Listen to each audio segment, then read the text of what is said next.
welcome to InstructorLive. My name is Sam, and this is Introduction to Pilates. Basically, we're just going to cover, for those of you who've never done Pilates before, we're going to start with some real basic exercises, just so that you get a little bit more familiar.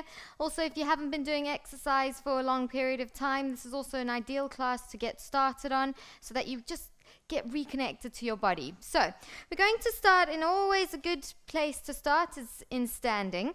So we're going to have our feet in parallel. To get that, we're going to bring our feet together, open the toes, and then open the heels, so that you've got a nice parallel alignment, so the hips are nicely relaxed, the knees are softened. Draw your abs into the spine, relax the shoulders from the ears, and draw the chin so the back of the neck is long. So when we're beginning exercise, and especially Pilates, we really want to focus on posture. So we're going to talk a lot about the posture in different areas and different positions today. So let's start by loosening up the shoulders. We're going to shrug the shoulders up to the ears and then just drop them back down. Breathing in to lift, and then breathing out to release back. And two more. Lift and lower. Last one, getting all the blood flow, and then just releasing the tension. We're going to do nice little shoulder rolls, just releasing any tension there. Again, for those of you who get lots of tension in your neck and your shoulders, always, whenever you can, remember to do a few little shoulder rolls. Then we're going to take it into an arm circle, looking up to the ceiling, then down to the floor. Breathing in and breathing out. Lengthening up to the ceiling, opening up, stretching across the chest as the arms go back.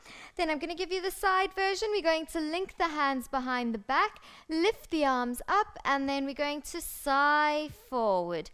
If you're finding you've got a little bit of a tight back, you can bend your knees a little bit, just getting a nice stretch there. Otherwise, you should also feel a nice stretch behind your thighs, or what we call the hamstrings. And then slowly coming back up, and then give those arms a bit of a shake. So we're doing a warm-up now, which is really important to get the body mobile, especially if you haven't done much exercise recently. You're going to bend one leg, straighten the other leg, rest the hands onto the bent leg. We're going to sigh forward as far as you feel you can get that stretch in the straight leg, and then just holding it there for a few seconds. Let the blood flow to that area. And then slowly coming up, changing over to the other side. Stepping forward into that stretch, breathing into it. Noticing, and this is when the awareness starts to come back into the body. Compare both sides. You may find one side's a little bit tighter than the other. Start to take note of these differences in the body, because then you can start to progress through your exercise plan. So we're going to open the legs a little bit wider now, and I want to really loosen up the hips. So we're going to place the hands onto the hips, and we're just going to circle around, keeping your legs straight and just moving however the body feels comfortable doing. And then we're going to change direction. We're going to roll through the pelvis, moving and loosening up any tight muscles around those hips. And last one, and then standing tall. Hand comes up to the ceiling. We're going to tuck our rib cage in, because I'll show you the side version. If you're flaring your rib cage up, you're overarching that back. And we want to try get the posture of the spine better and use those abdominals a little bit more, which we'll talk about a bit later. We're going to reach the arm up, tuck the rib cage in, and then just side bending over. Lengthening the arm away, stretching from that hip, and then coming back up. Other side. Big breath in. Opening out the side of the body. Notice how this side compares to the other side. If you have a tighter side, always hold it for a little bit longer on your tighter side. Once more each side. Breathing in and breathing out. Use your hand on the leg for support. If it's easier to bend the knee slightly, you can. And then coming back up. Last one. Big breath in and big breath out. Opening out the side of that rib cage, breathing into the ribs, and then slowly coming up, and just give the legs a good shake. Right, now, especially for those of you who get really tight in the neck and shoulders, often you'll find there's a lot of tension between your shoulder blades. So we're going to cross, and I'm giving you the side version. We're going to cross the elbows, one underneath the other, And then if your hands can touch, that's great. Don't worry if you can't. But you're going to try keep your shoulders away from the ears as the hands reach up to the ceiling. Take a big breath in. Whenever you're doing stretches, you want to breathe into the stretch.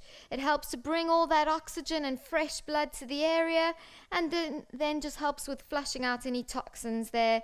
And then slowly release down, cross the arms the other way. Again, you may find there's a slight difference in flexibility from one side to the other. Take note of it, take a deep breath in, and then slowly releasing down. Now, we're going to do a really good exercise in Pilates called the roll down. It's there to basically assess the body, see where the tightness is, also improve the flexibility of the spine. So we're going to have our feet in parallel again. So remember, we open the toes, open the heels, and then take a big breath in to prepare. As you breathe out, you're going to nod the head to the chest. So you're stretching the back of the neck. Then imagine you've got a little ball attached to your tummy, and then you're slowly rolling over that ball, one vertebra at a time, assessing the spine, assessing where any tightness lives in that back. If you're finding you're a little bit tight in the back or it's straining a bit, just bend your knees. Just go as low as you feel comfortable. If you can't reach the floor, don't worry. At the bottom, you're going to roll your shoulders. Let gravity help release any tension. And then, starting with your glutes, which are your bum cheeks, you're going to squeeze them together. Start dropping the tailbone down to the floor as you roll back up, one vertebra at a time, and lengthening up nice and tall. We're going to do 3 more like that. And nodding the head, rolling the shoulders. Again, tuck the ribs in. Try not to push your bum backwards and just hang from the hips and the back. I want you to use your abs. These warm up the abs as well as stretch the spine. Rolling down, one vertebra at a time. At the bottom, you're going to bend one leg and just resting and flopping towards that bent knee. And then you're going to change. Again, always think about drawing the abs into the spine. And then straighten both the legs, squeeze the glutes, drop the tailbone, and start to restack that spine. Lengthening up tall. 2 more. Rolling through. So for those of you who need a little bit of a routine in the mornings, this is a really good way to wake up the body, do a few roll downs, get the whole body warmed up. And then again, you can just circle your arms, roll your shoulders, do whatever release work feels good at the bottom. And then rolling back up, restacking one vertebra at a time and lengthening up tall. Now, we're going to go into a little bit of rotation. If you don't have the flexibility and can't reach the floor, then just rest your elbow onto your bent knee. So you're going to bend one leg, straighten the other leg, but first rolling down one vertebra at a time. Bend one leg, straighten the other leg, lift up through the chest. So you're creating length through the spine and then lift that hand up to the ceiling. Again, if you can't touch the floor and need the back support, rest your hand onto the bent knee like this. So we're stretching, we're moving our rib cage, warming up the muscles that wrap around the rib cage called your oblique muscles, and then changing over to the other side. You want to make sure your body is nice and mobile so that you can move in all ranges of movement. And once more each side. Lift and open through. Again, notice if there's any tightnesses on one side compared to the other. Hopefully you feel quite symmetrical. But this is, again, another assessment exercise. And then slowly coming back to center. Staying in this position, now you're going to walk your hands forward. So we're in kind of an upside down V position. And you're going to now stretch out the calves. So reaching the heel towards the floor as you bend one leg, keeping both feet next to each other so you're not moving one foot forward, just stretching through the calf. And then changing through to the other side. Again, a really good stretch to do on a daily basis. And then over, just changing again. Straighten both of those legs. Look up to your hands, bend your knees, sit back over those legs. and get a good stretch. Breathing into the back of the rib cage and then coming into 4-point kneeling. So we're going to do some nice upper body work as well as some abdominal and back strengthening exercises. So we're going to make sure in Pilates, it's all about those finer details. So you want to make sure you're nicely aligned in the joint of the shoulder, elbow, and wrists. They're all in line with each other, and your knees are in line with your hips. So we're going to talk a little bit about neutral pelvis. It's a really important concept in Pilates, and quite specific to Pilates as well. So what we want to do is we're going to do some pelvic tilts, okay? So imagine you've got a drink of water balancing on the back of your pelvis. Now, you're going to slowly, by squeezing your sitting bones together, you're going to now drop, and then if the bottle of water or the glass of water was on your pelvis, it would fall to the floor and then release back into that position. So you want to, and let's play around with the full range of the pelvis. This is really important concept to get your head around. So we're going to tilt the pelvis. So you're going to scoop it in. So you bring your pubic bone in towards your belly button and then release your tailbone out. So go the full range as much as you can. So you'll collapse a little bit in that lower back, and then we're going to go all the way again into that curve and then release to the full extension. So this is what we call flexion as we bring the pelvis into the belly button, and then extension as we release the tailbone away. Now, neutral pelvis is basically between those two extremes, okay? So let's try tilt the pelvis underneath us, and then go all the way into an extension, and then go almost halfway back to a full flexion, so that little curved pelvis. And that's what you call neutral. In this position, you should be able to balance a glass of water on your pelvis. It's quite flat in that lower back, and you've got your abdominals supporting into that spine. Now, we're going to go into a deeper stretch. Let's use the rest of the spine too. So, starting with the pelvic tilt, we're going to come all the way into what we call cat stretch. Again, another very good way of releasing any tension in that spine. And then, starting from the pelvis again, we're going to release the tailbone, restack the spine, and coming into a nice flat back position. Make sure you're also thinking about your upper body in this movement. You don't want to be collapsing down. Lift up through the chest a little bit, and then we're going to do 2 more like that, going into the cat stretch. So starting with the pelvic tilt, then going deeper and deeper so that you end up scooping into a lovely arch, and then slowly from the pelvis releasing back. And last one, we're going to scoop up to the ceiling. Now, in this position, you're going to bend one elbow. If you're not sure, just have a look at me first. You're going to bend one elbow, take the other arm, and thread the arm through as far as you can, resting the shoulder onto the floor. So this is what we call threading the needle, okay? So this is supposed to be the eye of the needle, and this is the thread that comes through. You're going to stretch, try get your shoulder onto the floor, and then lifting up, hand reaches up to the ceiling on the other side and release down. So let's try that. We're going to come up into a cat stretch. Then going into a threading the needle, bending one elbow, threading the arm through. Rest the shoulder onto the floor, breathing into it, and then coming up. Hand comes up to the ceiling and release back down. Again, a really nice release movement for that torso. Now, we're going to do a little bit of upper body work. Now, lots of people don't like doing push-ups, especially for women who tend to generally, on the whole, be quite weaker in their upper body.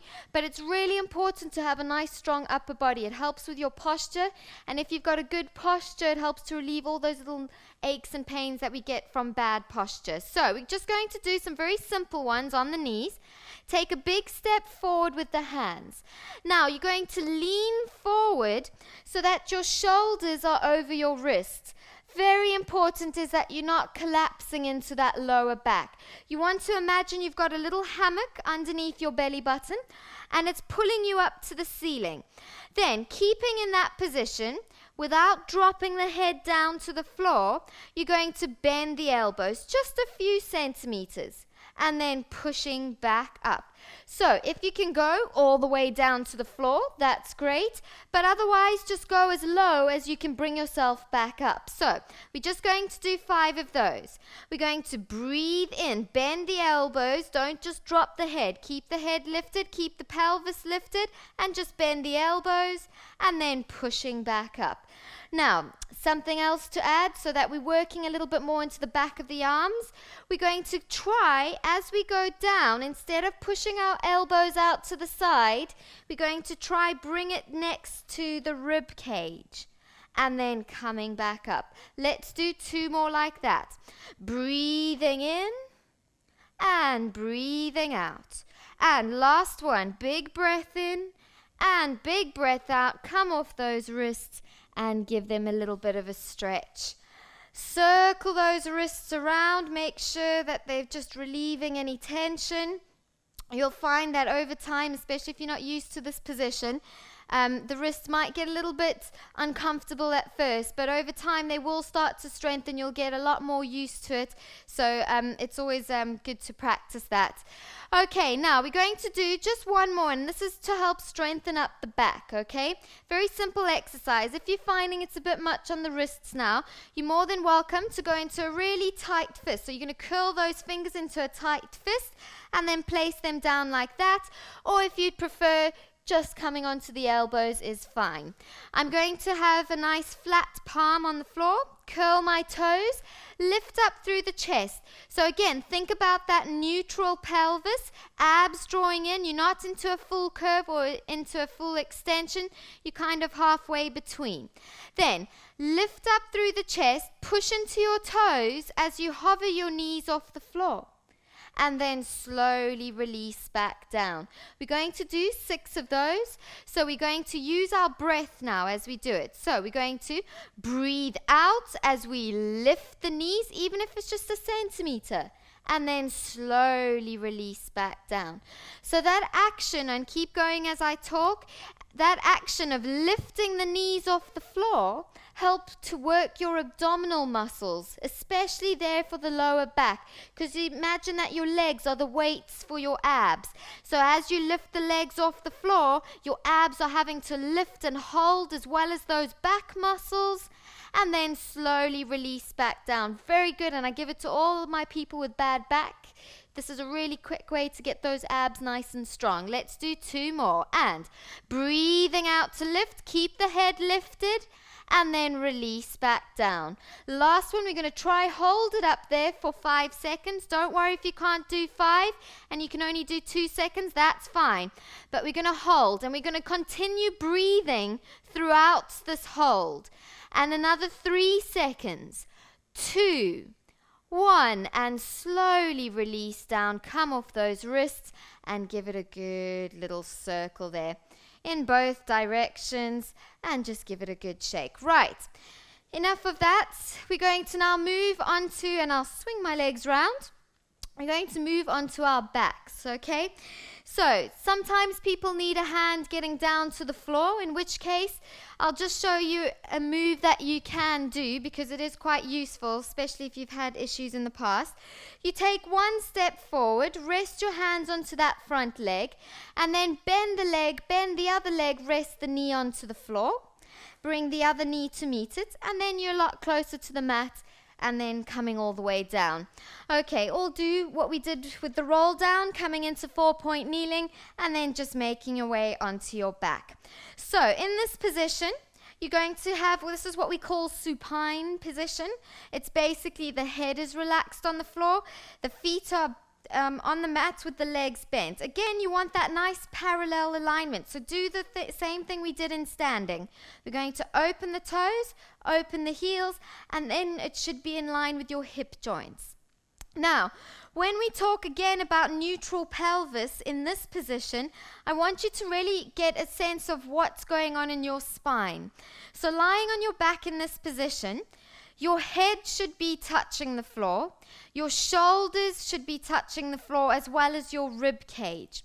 Your pelvis should be touching the floor, but there should be a little gap underneath your lower back, if you pop your hand there, and a little gap underneath your neck. Those are all following the natural curves of the spine, because your spine isn't actually completely flat. It's an S-shaped curve. So you want to really kind of get used to that movement. If you're finding that your lower back is imprinted into the floor, this could be because of various issues. You might find you're very tight in your hip flexors. You might find you don't actually have that range through the pelvis. That's fine. Just try get it into as neutral pelvis as possible. We're going to now, just like we did in 4-point kneeling, we're going to do the same thing but in lying in supine. So we're going to do pelvic tilts. I want you to imagine you've got a little clock face on your tummy or on your pelvis. Your belly button is 12, 6 is your pubic bone, and 3 and 9 is each hip bone.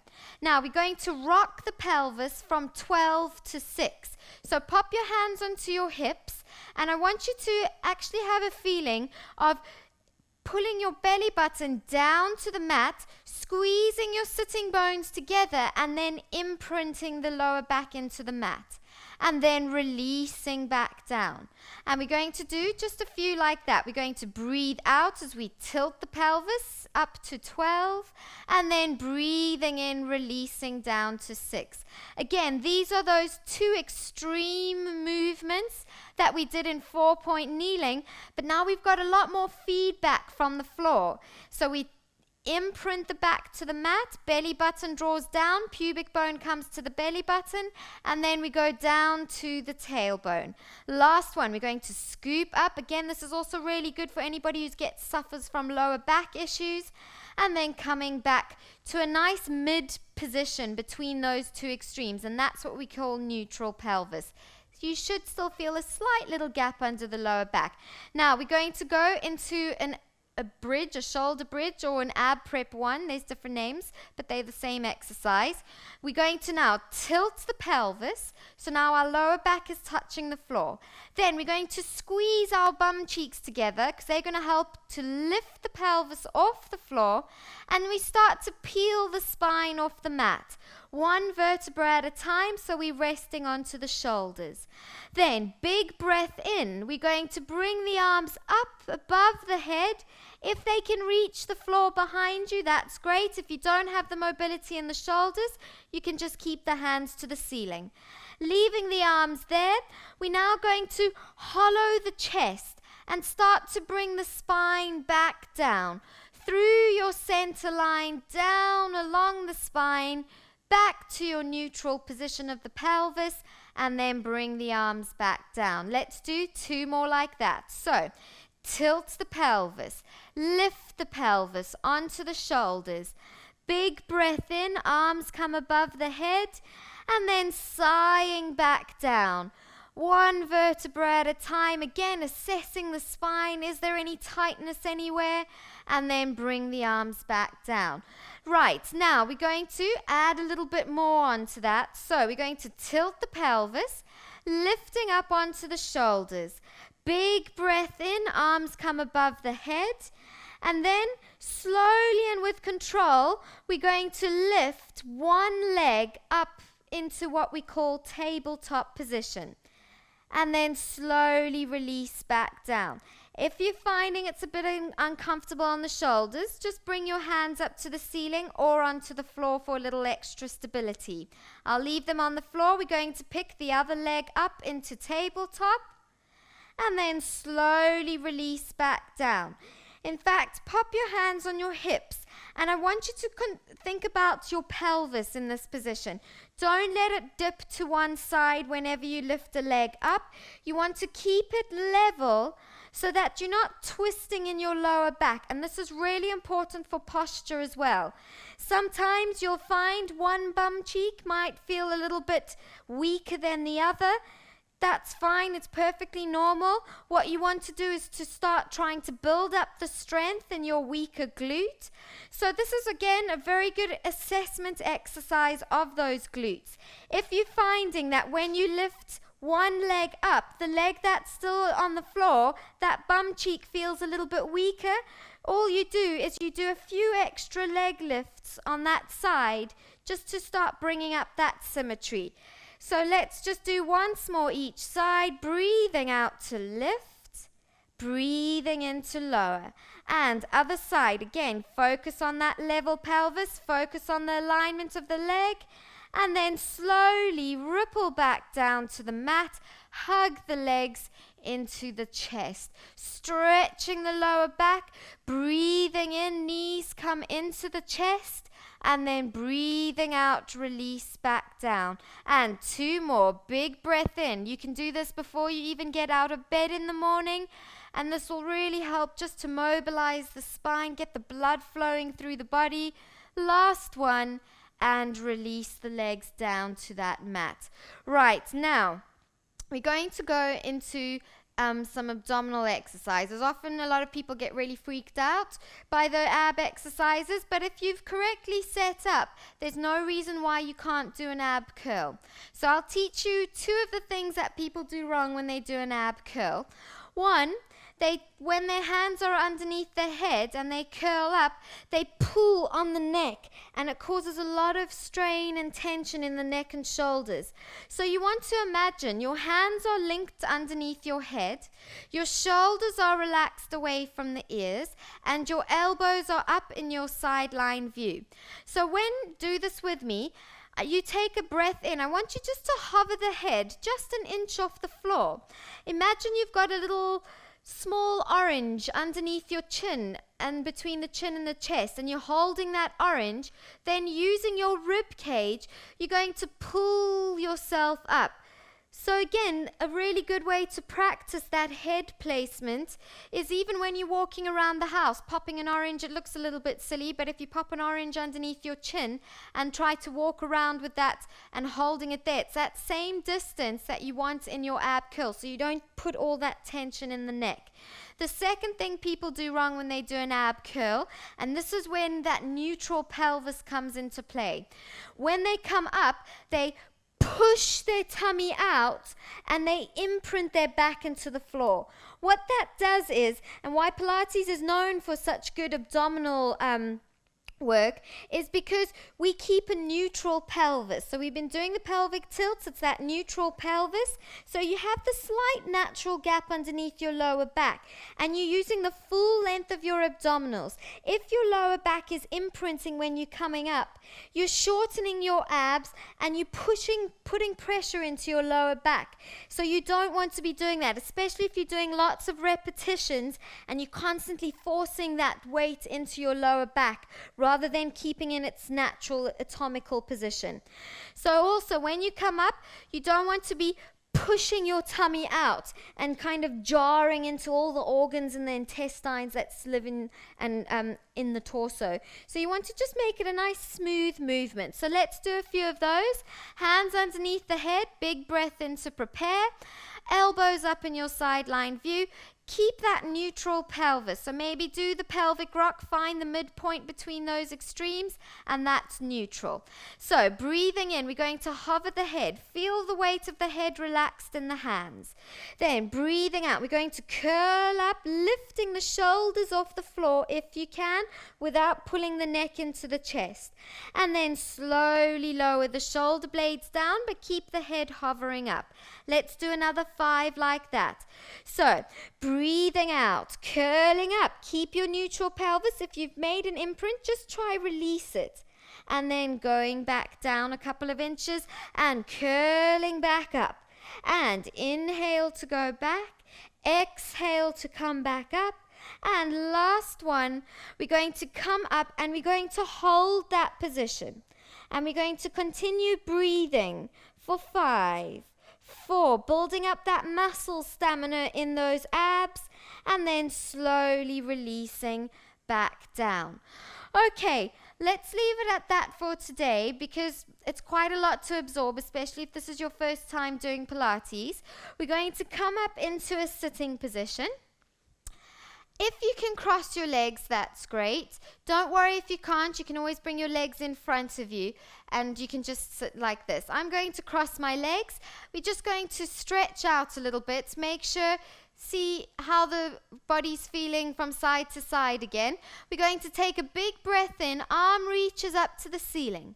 And then using the other hand, you're going to rest it on the floor and then do a nice side bend again. And then coming back up. Other side, big breath in and big breath out. And then coming back to center.